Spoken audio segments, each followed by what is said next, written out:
Welcome. After last week, they realized I need cue cards again. So, welcome back to Millennial Stoner. I'm Joe Winchell, the Millennial Stoner, and I'm reading this grade off the TV. Thank you, everybody, for watching. Quick reminder that the best way to support the channel is by going to rockcut.shop and picking up some merch. Or if you don't have any money, you can just, hit the like button. It helps with the algorithm. Share videos. Subscribe. Tell your friends to subscribe. Support the page. So, appreciate that. I'm going to do these dates the right way now. These are my comedy dates for October and November. October 26th, I'm going to be at Spider Bright Brewery with Steve Rocco Perillo, Gio Perez, who's a very funny comedian from the city. And he's been on the show before. You know him, you love him. Mr. Mike Tanzi will be on that show. November 22nd, I'm going to be at Sticks and Stones Comedy Club out in Southampton. November 23rd, I'm going to be at the Southwick Inn in Massachusetts.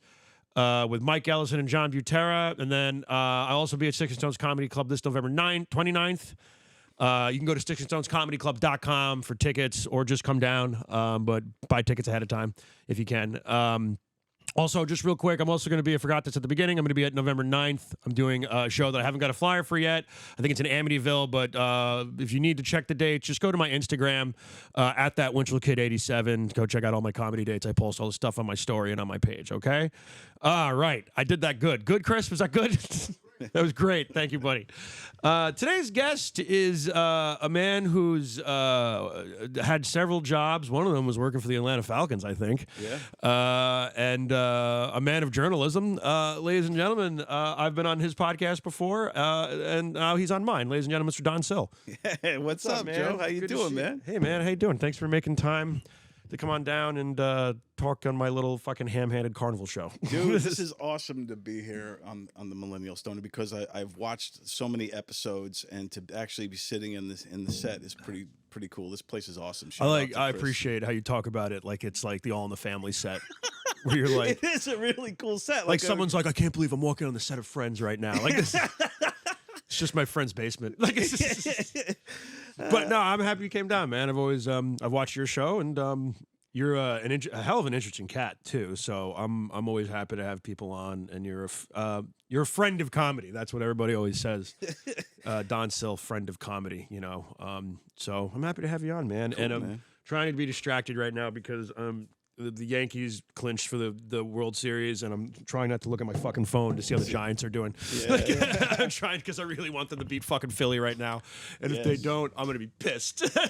Dude, every time they play Philly, I don't even care how the Giants do all season long. I just want them to beat Philly and Dallas. Yes, I hate Dallas. Yeah, exactly. I fucking hate Dallas more than anything. Rivalries are real, and they run deep, and they're needed in sports. Like you said, I worked for the Atlanta Falcons for a few years. I was there for like 5 years. And what did you do for the Atlanta Falcons? I was their video guy, so I was a video producer. So I did all the stuff for the Jumbotron, and then during the game, I ran the music. Shit. So like I was really kind of controlling the momentum and the vibe of the stadium for the fans, which is crazy. That kind of let's go Falcon stuff and all that stuff, or like like hey, now it's time, boom boom, God, boom again, because you want to keep the crowd engaged whether the team is winning or losing, and that's the challenge.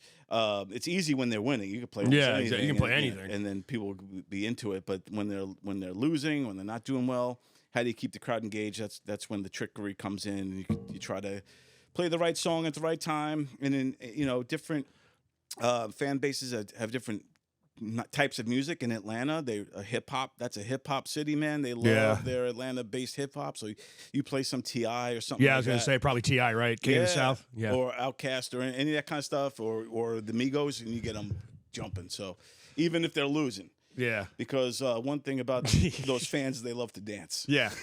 No matter what. If they're going to lose, they're going to get drunk. We might as well put some music on from the dance. Yeah, but yeah, football's serious stuff. Those fan base. How long did you do that for? Well, I was in sports for a long time, about 20 years before I got out of it. And I got out of it because of COVID. Yeah. But because I was working for MSG. I was okay. Yeah, I was working with both. So I was an MSG videographer doing all the marketing. So I was working with both Knicks and Rangers, which was super cool. But it was short lived because COVID happened. So I was there for about 6 months. Ah. Yeah. So that was my last actual sports And game. you But I didn't- did videos for the Jets and stuff. Yeah, sorry, but Dude, they are seriously jinxed. No, That's one franchise. The New York Jets. Mike Ellison, my dear friend Mike Ellison, is going to kill me, but it's just like I truly feel like it does not matter what. I mean, Aaron Rodgers. Yeah, how you? Oh man, God, dude, he might be cooked. And I know people are going to fucking hate me for this. I'm not shitting on your team. Right. And we don't talk about sports a whole lot on here, but I like football, and it's just the Aaron Rodgers, he just might be cooked. Dude, it's just that I've never seen a franchise that jinxed before. Like, they just can't get it right no matter what they do. Yeah, Like, no matter what they do. Probably a management thing, right? You would assume it's probably the same. I don't. Yeah, you would think, but I mean, I don't know. They have to figure out. They have to get a cleansing or some kind of. Yeah, like, they need something, man. Some kind of guy come in there and with the. Because they're starting to be like kind of how the Dallas Cowboys are, how Dallas Cowboys fans are. Where like regardless every year without any proof whatsoever or any one game played, they're like, it's gonna happen for us this year. Yeah, this is the year. This is the year Dallas goes to the fucking Super Bowl. It's like, you live in Ronkonkoma. Why the fuck? Then they got to give you some stupid story. Well, you know, my grandfather's best friend, who I knew. I'm like, I don't give a shit. I don't give a shit about your grandfather's best friend. Yeah, and with Atlanta, the big Jets rivalry was New Orleans Saints, man. So the Saints, that's when we would have major. That's a big rivalry. Yeah, that's a huge rivalry, and yeah. But again, I think rivalry is important for sports. It helps move it. So what do you think is the most superstitious sport? Oh, geez. I think it's baseball. For sure. I would say baseball too, but hockey, man, hockey. There's a lot of superstition. Oh, I don't man. really, to be fair, I don't really watch hockey. And nothing against it. I just, at this point, I'm like, I got enough. I watch baseball. With the Carolina Hurricanes for 12 years or so. And I saw that when I was doing a there little with bit the of cup research, run, yeah. won the cup. But the thing with that was they are super superstitious. Yeah. Like from the management, from Really? Jim Rutherford, who was the GM at the time, to Ron Francis, who was also like assistant GM at the time, became the GM. These guys are super superstitious. Like, they'll ask you, Don, because I would play the music there too. And, why did you play that song at that time? You know that's not our good luck song. That's our bad song. And you played it, and then we lost. There's 2 minutes in. I was like, it's my fault. It's my fault. We lost. It's like, you can't do that. You've got to play We Want the Boom at this time. Dude, one time I played, the other team scored on us, and I played that song, You Got Lucky, Lucky, Lucky. Yeah. Next thing I know, about a day or two later, I'm in Jim Rutherford's office. Did you get hate mail? Yeah, from the GM.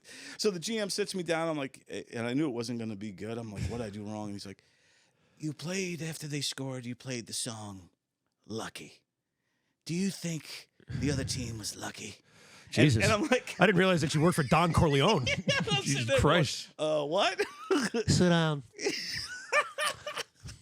You know, you come into my house. So I'm like, I don't know, because what's the right answer? Was the other team? Do you say no? The That's other team amazing. obviously outplayed us and kicked our ass, or do you say, yeah, I think they were?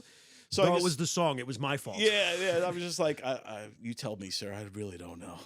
That must have felt so weird, like to be like, Dude, I was just playing a song, man. Like, I got called out sometimes for songs. dude, sports fans, brutal. Brutal, man. Sports fans, I have never I remember. So the beginning of the season, and Daniel Jones just, they lost. I think they lost the opening game. I think it was, and just the shot of him walking out, and just the fucking hate being spewed. It's like Daniel Jones, fuck you. Like, he's just walking, and I'm like, oof, like, goddamn. And they're burning his jersey. Like, remember when LeBron left and they're burning it? I'm like, my God. Dude, rabid fan base. And they are Can be. rabid. New York especially, They too, live yeah. and die for their team, and you don't want to cross them. And you know. Well, it's part of the culture in some states. Yeah, man. It's not, you look at some states, like I doubt you're going to go to like Las Vegas and be like, fuck you. Like, what is it, the Raiders? That the Las Vegas Yeah, Raiders yeah, are there they- now? yeah. Yeah, like it'd be the Raiders and be like, would you fucking talk that way? It's no, they came there 2 years ago. Like, Yeah, it's got to like, build up to that. Yeah. you know, but like New York fans, like a lot of the Southern fans, like of like Southern conferences, like, Especially older teams, like original teams. oh yeah, that the been there original forever. like whatever teams. Yeah. So it's just crazy, and working for those teams, you learn a lot. You know, and it's fast paced. It's, you know, like to flip over videos and things like that and get them out. And Yeah, things move quick, right? Yeah, you're moving fast, and we used to, you know, especially with the Carolina Hurricanes, man, I used to tap into the comedy scene and get comedians to do like stuff like, hey, like Bill Burr actually did something for us. Yeah. Even though he's like, I can't do this. I'm a Bruins fan. What do you want me to do? I go, come on, we just want you to do. Can you be the ref? And he's a big Bruins fan too. But he liked Glenn Wesley. So at the time we had Glenn Wesley, who also was a Bruin. Yeah. And Glenn Wesley was on our team. So then he's like, he shouted out Glenn Wesley, but then he said, the only thing I could do for you is I could pretend that I'm a referee. He's like, I'll yell to the refs. He's like, hey, ref, what are you, blind? And he did all these referee things. And this is So he wouldn't get shit from Bruins fans? Yeah. Well, he did do something for Bruins fans, but I could never air it in our thing.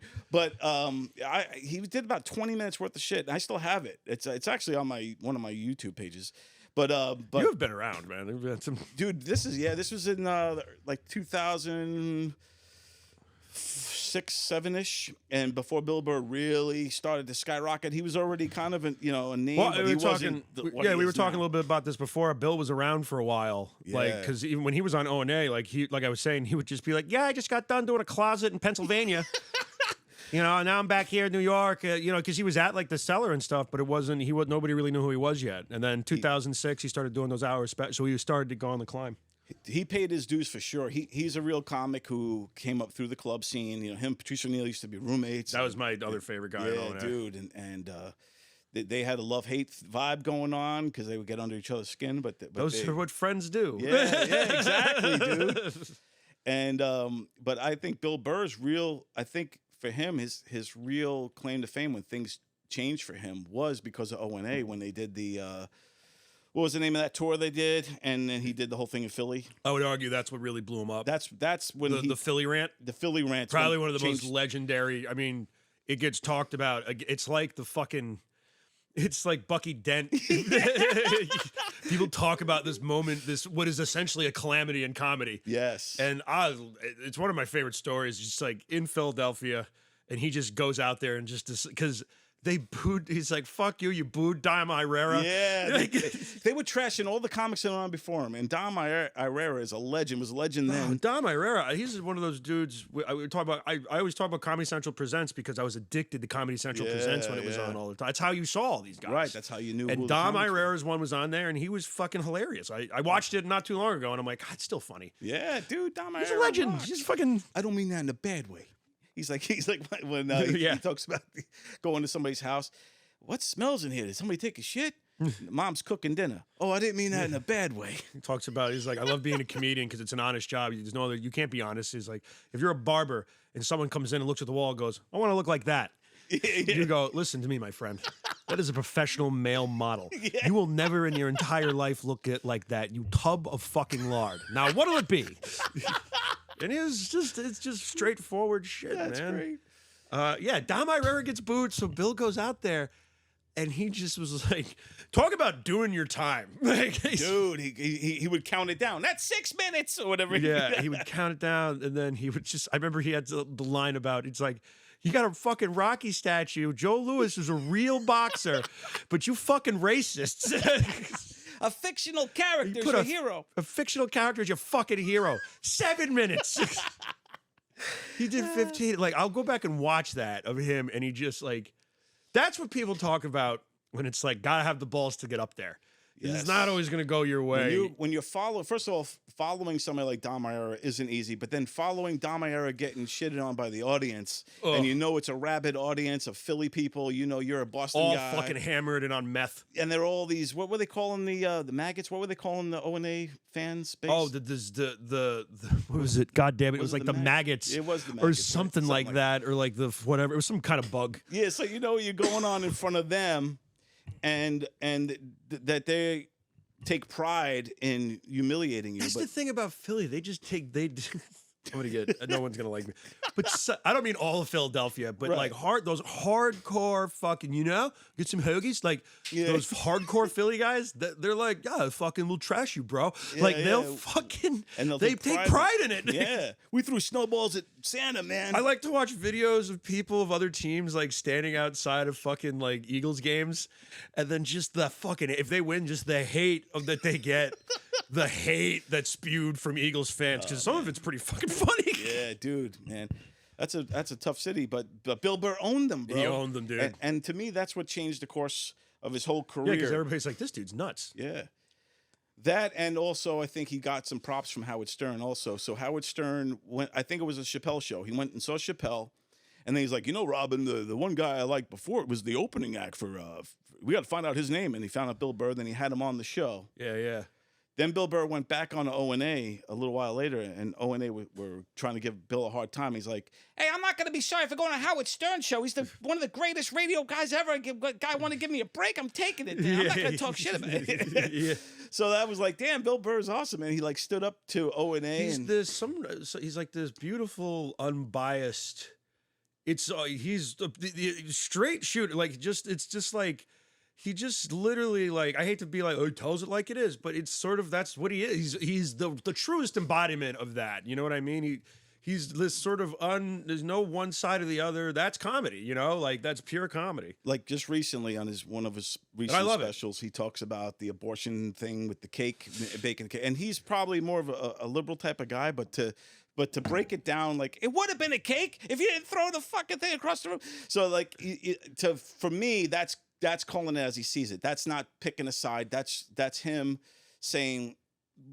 calling it as he sees it. Yeah, you know. And I think that's important for every comedian. You can't just say, "Oh, well, what's the right thing to? What do they want?" You gotta go with the funny thing. You have to go with which what's is tough, funny man. and what's It's real. scary. It can be. I think there's people that struggle with that, and it's just like, and I tell everybody, I'm like, just be funny. That's it. They try not to. Go up there and just, if you want to do a TED Talk, go do a TED Talk. Right, You know what I mean? And but it's good. So we're talking about comedy. Like, how did you, Bill Burr, obviously, you had mentioned that you did a little bit of stand-up in the 90s or whatever. I did stand-up in the late 90s. Like I was saying, it was always like open mic level. I never was like, featured actor or middle. Yeah, but you did it a but I little bit. did stand up, put together a set, did open mics. McGuire's was my main club out here on Long Island. And I did a couple of the places in Queens. I actually did here in Patchogue, the Brick House Brewery. I don't even know. I remember the Brick House. Yeah. No, it's not, but I remember the Brick House. Yeah. And that place I used to do comedy like once a week. They used to do comedy over a there. lot. They used to do comedy a lot there. I never did it because it closed before I got in. But yeah, and those were good times, man. And like George Gallo was around back then. Yeah, I know George. He was George, always good guy. on. Yeah, George Gallo, shout out, great comedian. And yeah, so it was a good time. But sometimes you get to a turning point where you're like, all right, is this where the direction I should be going? Because to me, if I wasn't able to put 110%, I think you have to put everything into stand up. Yeah. You can't half-ass it. You can't That's just true. like go, oh, yeah. It's your life after that. Right, If it you has decide to- to do it, it's got to be your life. It has to be your life if you really want to do it. And I remember having this kind of thing. I talked about it on Rob White's podcast about which you did great on. my If you use. haven't seen it, go check out. Don was on Rob White, the last episode, right? Yeah. Yeah. So it's on the last episode of Who the Fuck is Rob White? Go check it out. It's a great episode. Shout out to Rob White. He rocks. It's healing nice. but yeah, but I had a really bad bomb, and I was never the same after bombing like that. Crowd walked out and all this stuff. I was never quite the same. So I had to have this thing where I'm like, what am I want to do? Because I have a passion for stand-up comedy. I love comedy. I did my whole life since a little kid. And then, so I decided I was just going to, kind of be a journalist of comedy. And I had the radio show on WUSB, so I have comics come through there all the time. Yeah, yeah. And That's why you're always referred to as a friend of comedy. Right, you know what I yeah. mean? Because, dude, Paul Bond, shout out to Paulie Bond if he's watching. I love that dude. He was one of the first kind of headlining comedians that gave us credibility on my show that I had on WUSB. That's cool. He would come through there all the time, and we had Lisa Lampanelli come through that show. We had Bob Nelson. We had a lot of good comics that actually came in, and we were on early in the morning. But yeah, Paul Bond would come on the show, and then I started transcribing those interviews, and then I would get into Good Times Magazine. That's a local magazine right here. Shout out to Rich Bransford. And then eventually start writing for all these other magazines and outlets, and really kind of hyping up the Long Island comedy scene and hyping up comedy in general. And it was the writing that really kind of made me more of a friend to comedy than a fellow comedian. Because I was covering it, and I was writing a book called the History of Cringe Humor. Yes. Okay. Which was heavily inspired at the time. That's what O&A would call their kind of humor was cringe comedy. So I was like, all right, let me track this down. And I interviewed like Jim Norton. I was interviewing all these guys, Bill Burr, and you know, a lot of comedians. And I started interviewing professors of comedy because I was like, what makes something funny? Okay, well, let's break it interesting down. that you're trying to like break it down. Yeah, from, like an why do level. people laugh? All that kind of shit. Yeah. So, but yeah, so that's kind of where it all goes. And then you know, then interviewing all these comics through the years for the magazines, man, is where I interviewed like, I mean, lots of the greatest comedians that are alive. I mean, it was an awesome time. And now with the podcasts and being back here on Long Island and the Long Island comedy scene, back for about 5 years, I love it, man. I love what all you guys are doing. I love. Appreciate it. Thank you. Man, it's freaking awesome, man. There's like a I do call it like a bit of a bubbling. I don't know if it's a scene, but there's some. I always say there's just some funny fucking people out here, and it's just like a matter of like everybody's got a breakthrough and everything like that. But there is like my friend. We had him on the Will McCarroll, friend of the show. I have him on with my friend Donnie. I was talking about. Right, he does a thing called the Hamburger Club. Actually, it's kind of like put up, stand up, shut up a little bit. It's like a game, and it's like a game show, whatever the fuck. But he does it at a bar once a month, and it's always he's able to bring people in it. And what he does is he has comedians come on as a contestants, kind of like that, and it's funny and it's hilarious, and it's done kind of like Jeopardy and everything. And like it's like this thing that he's like, I just want to do this once a month, out in like Smithtown or whatever the fuck. Right, yeah. So there's always some different shit going on. Like everybody's constantly trying to do stuff. So. And it's fun, man. Like it's you talk about loving it. Like, yeah, there's a lot of sometimes there's a lot of half full bars. But you guys, man, I love how the Long Island scene as a whole is really popping. I see a lot of talent, but I also love how there is a Nassau County and Suffolk County different style, different type of mindset. Oh, I feel like the rivalry. Yeah, the rivalry. But I feel like the Suffolk guys, like your crew. With shout out to Andy Plajanos, Billy Geyer, Rob White, all your boys, that you got in this, and girls, Kelpie, and everybody you got in this crew. I think it's a really good, solid group of funny comics, and I think you guys are edgy and kind of more alternative than like the Nassau, the traditional. Nassau I feel is more traditional. Yeah, we are better. Thank you. I think it's just different. No. I think that's two different. I love Nassau community. Types of.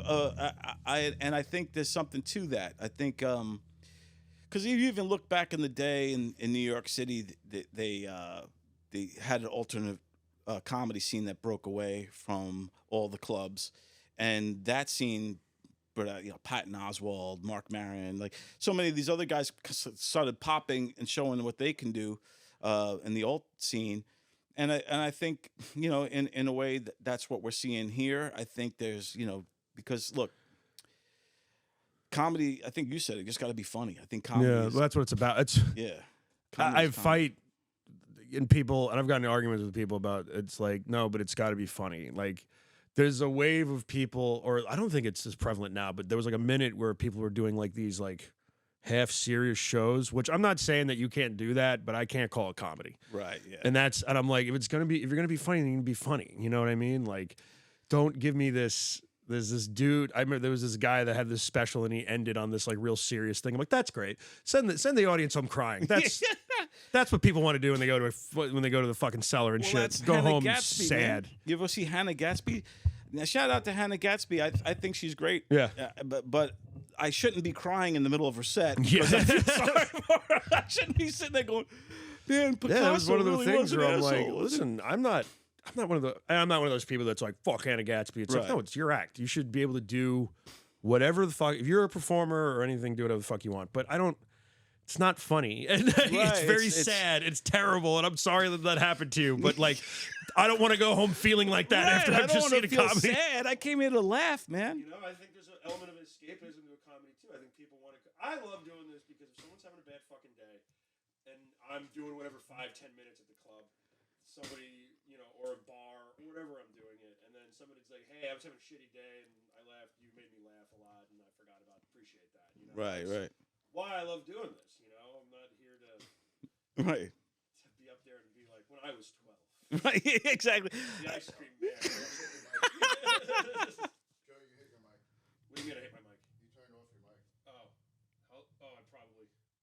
How long is it? How long was that happening for? Okay, that's fine. Everything's fine. Everything's fine. But yeah, it's just I think it's just got to be, and because it's hard to be funny. Yeah. There's an old thing when I would do acting and I would do theater. There's an old saying. I think Peter O'Toole said it, where it was like, dying is easy, comedy is hard, like something like that. Like that, it is harder because a lot of people find the same thing sad. Right. It's easy, like you said, it's easy for people to find empathy in something than to, and they should, for the record, by the right. way. Yeah, exactly. Then if you're laughing at something that's supposed to be empathy, then you have psychopath. You're a sociopath. Yeah. But I think that because to be funny takes a lot. It takes, timing, personality, and also clever. You have to be clever in some way. Yeah. Yeah, you can't just it's your own personal perspective of the world. I just interviewed this guy Mike Lucas the other day. He wrote a book, Finding Your Funny Muscle. Shout out to Mike Lucas. But he talks about the comedy lens. How do you see the world, and what differentiates yourself and your insight to the world from others? So like a guy like me, if I'm a comedian, there's a million guys like me, 50-something-year-old white dude, disheveled, disgruntled, blah, blah, blah.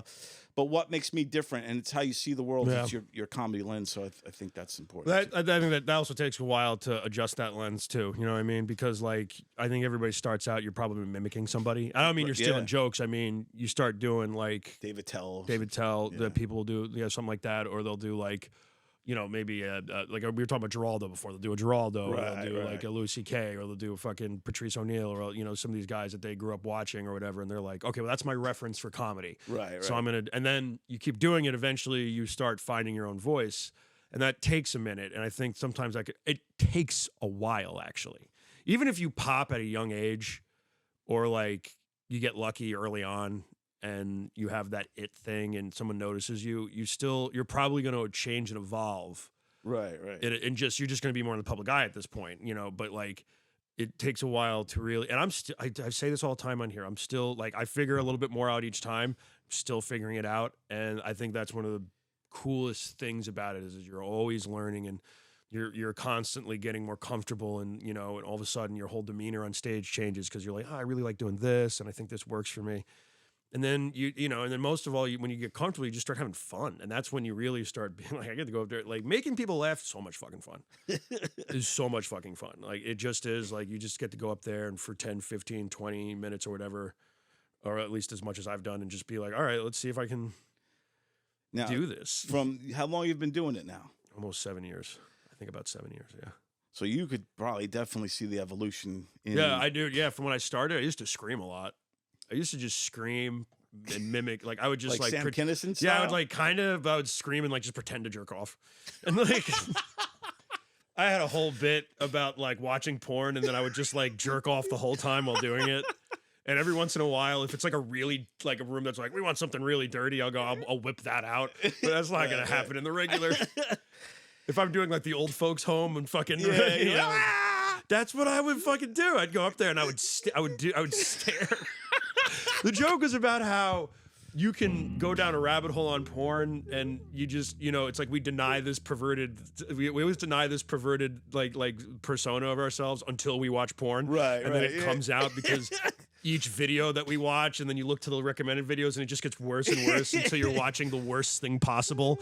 And I would just like stare at an audience. It didn't matter who it was in the front row, and I would just make eye contact, and I would jerk off. I would just jerk off. That's fucking great. And then I would mimic coming. I'll just. And I would just talk about wiping myself off. Like, but I was so like, because I think people are like, you go dirty, because that's the taboo, right? Comedy's about taboos and shit. So that's your taboo for that. A lot of guys get into the taboos right away, and that's because they want to be that guy, But there's, and I think. It's good and bad. It's part of the evolution. But you look at someone like John Mulaney, right? Yeah. Mulaney is a pretty clean-cut comedian. I wonder if his first time ever he was doing jerk off. Yeah, but no, he was probably hey, no. Ron White want to see me jerk off? Ron White maybe, but but like John Mulaney is like a scientist with his shit. Just like he's a. But yeah, I think you want to do that, and then you realize that if you keep with it, it's just about your perspective on things, and you start being clever and, making people laugh without just saying like, hey, pussy, come. Right, right. You know what I mean? I think that's a common thing that like you see, you do the mics all the time, so you see all these new guys and girls out there. I think a common thing is they want to go dirty. I did it too when I first started. I had a whole dirty bit. It's one of the reasons why people got up and walked out of my set that day because I was talking about male frontal nudity and all this kind of stuff. But I think that in hindsight, when you look back at it, you're like, yeah, maybe I should try to be a little more clever and focus on maybe going away from that, but because everybody else is doing it. Yeah, I think that's like what it is, kind of with like political stuff now. Everybody's doing it. Yeah, and I'm like, it's just, and it's also like if something's not your thing, don't force yourself to write about it because you're not gonna know what you're talking about. And I'm like, I'm wearing a fucking Ramones shirt, like this is that I've had for years, and like I'm dressed like a 15-year-old. I'm gonna dress like this till I'm 80. Right, exactly. I don't know dick about politics. I know a lot about Ninja Turtles. That's what I know a lot about. That's what I know a lot about and shit. But like, or and you play to your strength and shit. You got to be. That's what it is. Because people want to see you. That's what makes comedy unique. Just go up there and be. And anybody who's, I don't care if you're a big time headliner on TV or if you're just a road comic or just a guy that's working at a club. Anybody who's a good comedian is going to be specific to who they are, and it's all about the individuality and all that. True indeed, man. I have a question I wanted to. We got to start. We got a couple minutes left. All right. But I know you're big, and I wore this shirt. Yeah, man. On the shirt. I had heard that you have had a Lemmy Kilmister interaction. Is that true? Yeah, I got to interview Lemmy twice. You got to interview Lemmy twice? Yeah, he was We're going super along, cool. Chris. For anybody who doesn't know, I'm a massive Motorhead fan. Yeah. Like I like all kinds of music, like hip hop and all that shit. But like I grew up a punk rock heavy metal kid. Yeah. You know what I mean? Like that was kind of my thing, and Motorhead was always like me. Lemmy was like the voice of. Lemmy's got the great voice and the true king, like, you know what I mean? He's just great, and he was super cool. It was both times was on phone interviews, so I had him on the phone, and I was writing for Circus Magazine. I don't know if you've ever heard of Circus. Yeah. So Circus Magazine. For those who don't know, just tell them what Circus is. Circus Magazine was a heavy metal magazine geared toward teenagers. So it's kind of, I always describe it as like Tiger Beat for headbangers. You hear that? Don hung out with a lot of teenagers. No, just I was on a lot of tour buses with legends, man. That's cool, like man. Ozfest. I was Ozzy, POD, like all those bands, Godsmack, but yeah, I got to interview Lemmy, and when you interview a guy like Lemmy, the first time especially, I'm nervous because I'm like, I don't know. There's also Lemmy. It's Lemmy. It's Motorhead, man. Yeah, like, dude, and it's God. Lemmy is God, man. And you don't know what to expect, and you're calling and he's like in his hotel room or whatever, and he like you expecting somebody else to answer, but say, hello, it's like, oh shit, it's fucking no, it's that voice. It's very distinct. Like, hello, is Lemmy there, please? Yeah, this is me. But he was super cool. I guess you remember him. Every interview I've ever seen with the guys, again, massive fan. I've seen all the road stuff. To me, like that dude was like a really just. He was. If there was ever like award for coolest motherfucker ever, like Dude. it was Lemmy Kilmister. Like he fucking was. There's a documentary called The Decline of Western Civilization Part 2. Yeah, great where he's movie. literally being interviewed in front of like the Hollywood sign, and he's just like chilling there smoking a butt, and says the most profound shit. Dude, I got to get the tape of that and send it to you. Oh, please do, man. Lemmy. I interviewed him twice. And what were you interviewing for? Just he was on tour with new album? New album out. One of them was the new album out, and the second one might have been the tour. I forget. I got to go back and look. Again, he was always sharp. Even towards the end, he was sharp in interviews still. Dude, he was great, and he was so cool. Like I can't express how cool he was. And a lot of the bands I interviewed back then, everyone was always cool. You know. It was always like the newer up and coming bands that were kind of like, yeah, chip on their shoulder a little bit. Little chip on the shoulder, pulling that kind of rock star, like, hey, all right, you got 10 minutes. Let's see, what do you got? Like on the tour bus, like, what's his name? Jacoby Dick from Papa Roach. Oh, yeah. He was cool, but his guitar player was a dick, man. Really? Yeah, he was a dickhead. So you got one song, guys. Why don't you calm down? Exactly. You got you have like one album out with a bug on the cover. System of a Down was cool. They're fucking great. I love System of a Down. Interesting story about System of a Down. So I interviewed them in a hotel room. It was a press junket. There was a bunch of media. So you just like went through like with a bunch of other yeah, people. so you go to a hotel room. Yeah, it's one after the other goes into their bedroom area. Yeah, yeah. And they're all sitting on the bed. You know, it's kind of weird. But you go in there. I had a cassette tape thing. I put it down, and there's Serge and all of them, and Darren Malakian.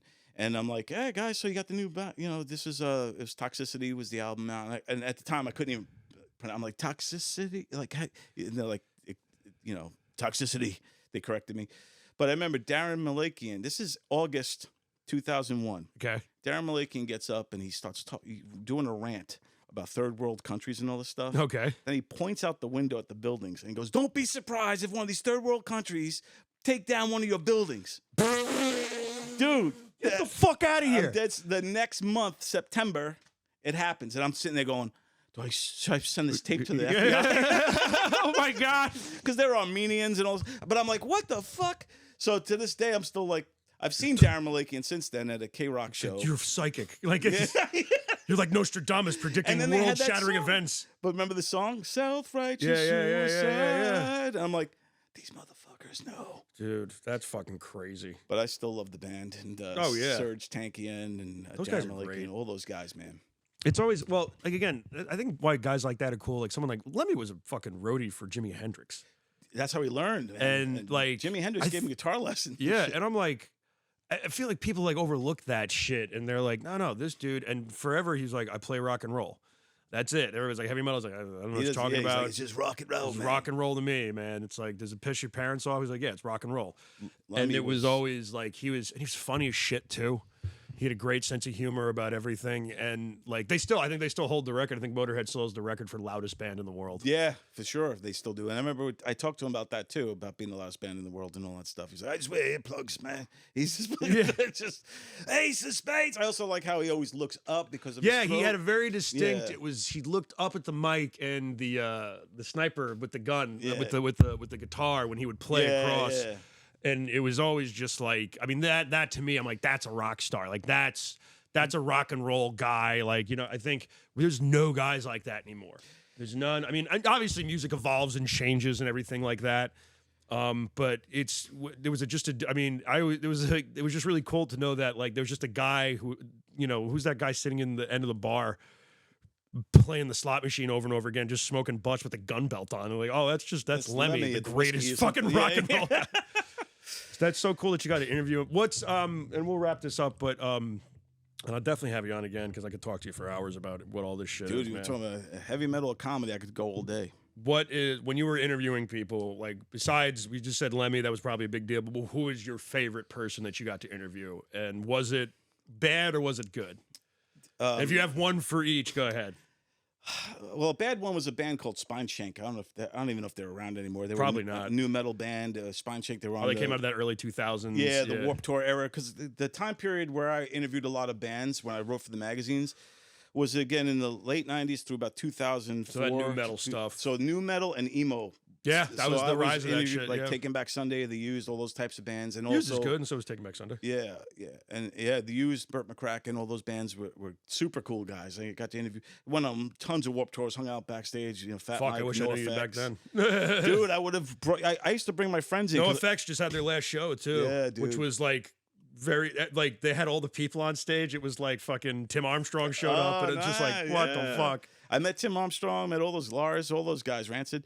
Yeah, those are good times, man. It was a different time. But what I used to do too was when I would at my magazines would give me, my passes and a photo pass. Yeah. So I would be like, let's say you my buddy. I'd be like, yo, Joe, I know you love Motorhead. I'm going to the concert. You want to be in the photo pit? And be like, yes. Yeah. Yeah. I'd be like, yes. So I had my friend Pantera. He was front row. He was Pantera, Slayer, and Nassau Coliseum. Nice. And Static X opened up for them. Sick. And he got the best pictures of Dimebag giving him the finger. From the stage.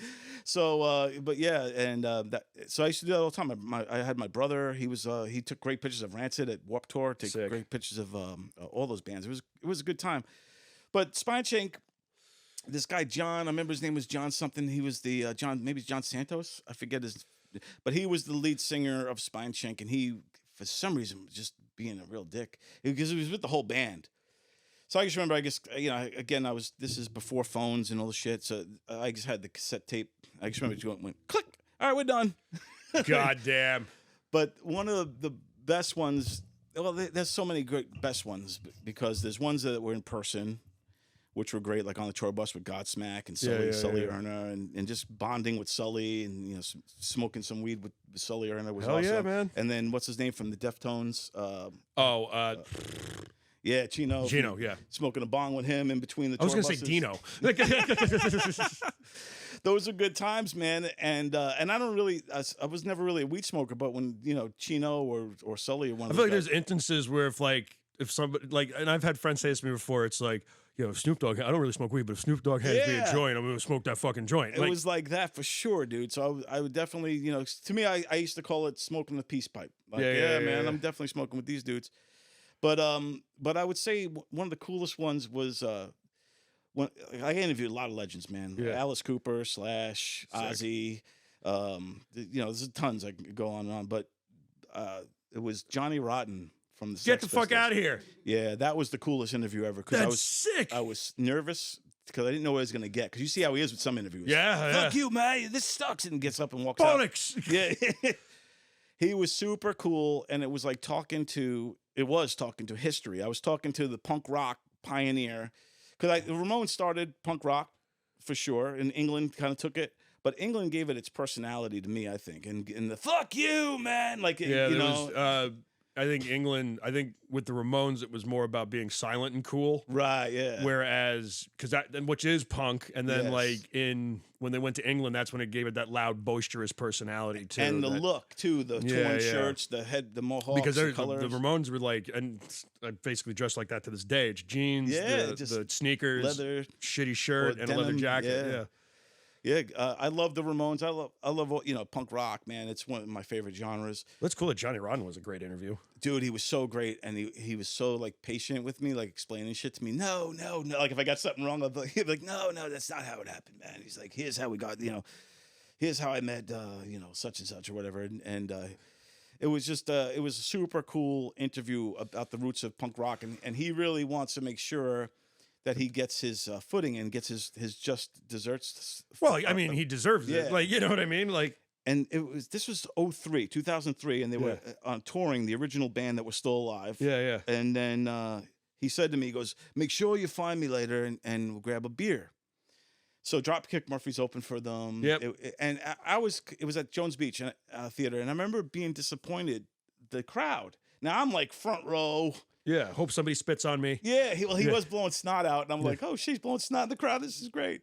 But I looked behind me to see like this wave of people, but it was like half full. I was like, really, fucking Sex Pistols, man, it's a reunion. What the fuck? Yeah, it's one of those things, man. It was I'm a huge Ramones fan. They were never big in America. Yeah, they would go to England, or they would go to they were like Argentina, and they would be the Beatles. Yeah, and then they would come and play CBGBs to 30 fucking 50 people. They never really, and it was weird because they were definitely like well known, but they never reached. They weren't filling stadiums, but they would go to, fucking out of the country, and they would fill Japan. Like, they were huge. It was always that weird dynamic of it really popped in America, and I don't know, until after, and then everybody was like, I'm like, and they had great songs. Like even that was the thing about the Ramones. They would fucking, They had hits, somebody put something in my drink, even with the Warthog, and for some reason, that's punk rock though, it's not supposed to be. That's what I love about the Ramones is that they were just kind of like not laid back, but they didn't give a fuck. At least that's what the persona was. Yeah. 1, 2, 3, and they just knock out these kind of fast jams. Yeah, I remember there's a documentary that's called Ramones Raw. And I have it. I love it. And there's Johnny Ramone's on there, and he was talking about how it's like we shaved 3 minutes off of our set. And they played 45 songs a minute a piece. You know what I mean? And they're just like, and then he's like, what do you mean? It's like, that's like the shortest concert ever. And he goes, it is. Because that was it. You want to play loud, fast, and furious. And that was the whole. Leave them wanting more. Yeah. Man. And that was, and people, I think that's where they were a success. You always wanted more from them. So. Yeah. And I know I want more from you on this one, but we're going to close it out. Don, it's so fucking cool coming in, talking music, talking journalism, dude, awesome. talking sports with you. Right on. I'll definitely have you on more. We'll talk more comedy. We didn't get into any abstract shit, like, but it's only a half an hour we didn't get podcast. into simulation theory. I was telling before, we'll talk about fucking Bigfoot and aliens next time. Yeah, for sure, dude. But hell yeah, man! Like, thanks for coming on, and you're a great guest. You want to plug your show or anything while you're on here? Yeah, everybody, check out Donversations. You can find me. I'm on the Governor's Podcast Network. You'll find Donversations. You could also go to Put Up, Shut Up, and Stand Up on YouTube and find some extra content that I put out there. Also, please follow me on Instagram at Donversations/Don Sill. If you find me on Instagram, I'm trying to get more people Followers. that's struggling. So I need your help, people. Thank you. How about Don? He's a great guy. He gives a great interview. And also follow Millennial Stoner at Millennial Stoner on Instagram, on the Facebook page, The Millennial Stoner on Facebook, YouTube. Our channel is Rotgut Studios, right, Chris? Studios? Rotgut Studios. I thought it was Productions. It's my studio. I should fucking know this. But Rotgut Studios, and that's got Millennial Stoner and Who the F is Rob White on there. If you haven't checked out Who the F is Rob White, check it out. Follow me on Instagram at that Winchell Kid 87 for all my comedy dates and stuff I post from the show.